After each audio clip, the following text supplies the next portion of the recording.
myself because I know how great I am.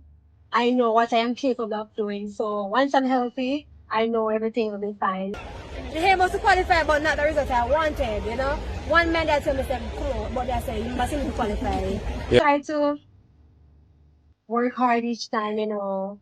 Whatever injuries I have, I try to work with slowly. But yeah. I'm not have no time, I'm grown to qualify. But I'm grateful. Over the years that I have a lot of failures, I have lost championships, I have lost titles. Those are my motivations, key. I'm not in the best shape of my life, you know. Early in the season, I had some struggles, Achilles, shoulder.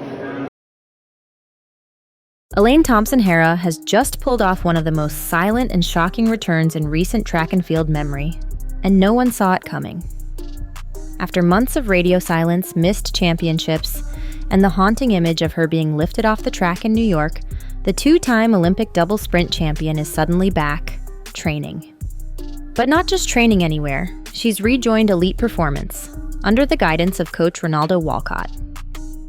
The revelation dropped like a thunderclap on Jamaican track circles, stunning both fans and insiders who believed her career was all but done. No press release, no grand Instagram announcement, just quiet grind overseas while the world assumed she'd stepped away for good. The timing? Impeccable. Just when chatter around Jamaica's sprinting dynasty was starting to shift toward the next generation, Elaine made her move. This isn't just about running again, it's a power play. She didn't just come back to jog some laps. She came back to make a statement. And that statement? She's not finished yet. The question now is, what exactly is she planning? Elaine Thompson-Herah isn't just training again. She's reunited with Ronaldo Walcott and the Elite Performance Squad, the very team that oversaw both her rise and her collapse in recent years. It's the kind of twist that has track fans both excited and nervous. Remember, her last stint under Walcott saw her deliver a fiery performance at the Prefontaine Classic, before disaster struck weeks later in New York. An explosive start turned tragic finish. So why go back? What does Walcott have that made Elaine risk it all? Again? Some insiders say it's familiarity, others say it's desperation. But for Elaine, this seems personal. She's trusting the same crew to resurrect what many thought was a finished chapter. It's rare for elite athletes to circle back like this, especially after a public injury meltdown and a year of inconsistent form. Yet here she is, quietly linking with a team that's not only training in Jamaica, but reportedly running drills deep in Europe. It's a high-risk reunion with sky-high stakes. If it works, it could be the greatest redemption arc in sprinting history. If it doesn't, it might be the end of one of the greatest sprinters we've ever seen. So why is Elaine training in Europe instead of Jamaica? That's the question circling the track world like wildfire. And the answer reveals a much bigger shift in how Jamaican athletes are preparing for global dominance. It turns out Thompson-Herah isn't the only one who packed up and flew out after national trials. A wave of elite Jamaican sprinters have been quietly relocating to Europe to tap into a strategic advantage. Access to more races, superior recovery technology, and frankly, better money. Europe offers a convenient hub for Diamond League meets, treatment centers with advanced biomechanics tech, and a chance to stay sharp by constantly competing. For Elaine, this European base could be a key part of her comeback. Less travel stress, better facilities, and more privacy to train without media scrutiny. Some sources even suggest she may be receiving medical treatment overseas for the very injury that derailed her in New York. It's not just training anymore, it's reinvention. And with the clock ticking toward the Tokyo Championships and the next World Athletics Showdown, Europe might be the secret weapon Jamaica never talked about. Elaine's bet on the continent could make or break her final act. To understand how massive Elaine's return is, you have to revisit the moment everything fell apart, New York. After setting the track ablaze in Eugene with a promising run, all eyes were on Thompson-Herah to mount a mid-season comeback. But in New York, it went horribly wrong. Mid-race, she crumbled, visibly in pain, and had to be helped off the field. That single image sparked a media storm. Rumors flew. Was this the end? Had the injuries finally caught up to her? Was retirement imminent? Her silence afterward only added fuel to the speculation. With no public explanation, fans were left in the dark.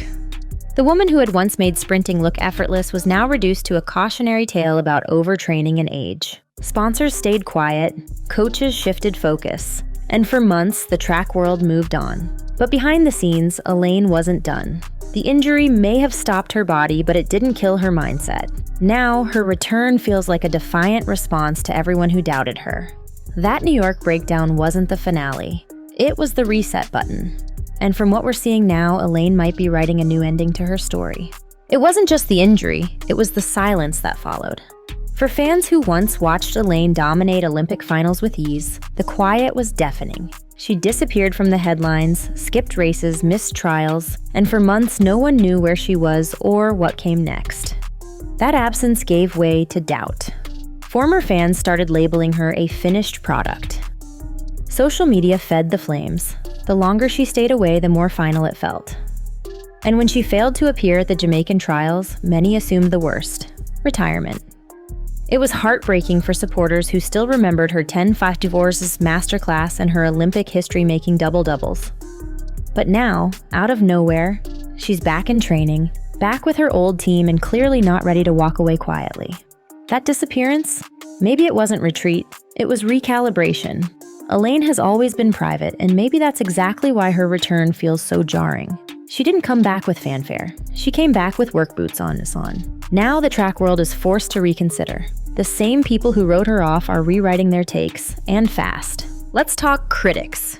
Just months ago, the loudest voices in the room were calling Elaine a dead horse, a harsh but common phrase in Jamaican track circles for athletes past their prime. But today, that dead horse is sprinting in Europe, lifting weights with Walcott, and eyeing a Diamond League return. And suddenly, the critics are quiet. But make no mistake, time is not on her side. It's been over a month of training, but is that enough to erase a season lost to injury? Can the body rebound fast enough to meet the speed of expectations? Walcott is known for tough regimens, but the risk of pushing too hard too fast remains. Elaine's window isn't wide. Every session counts. And while fans are excited, there's an undercurrent of caution. What if it's too late? What if this is just a ghost of the former queen? The track doesn't forgive easily, and neither does the clock. But if anyone knows how to beat time, it's the woman who once ran 10:54 seconds and made it look easy. All eyes now turn to what's next. Because if this comeback is real, Elaine's path is already set. The Tokyo Championships, the Diamond League, and the looming World Athletics stage in 2026. Her rivals have grown sharper. The new generation is coming for the crown.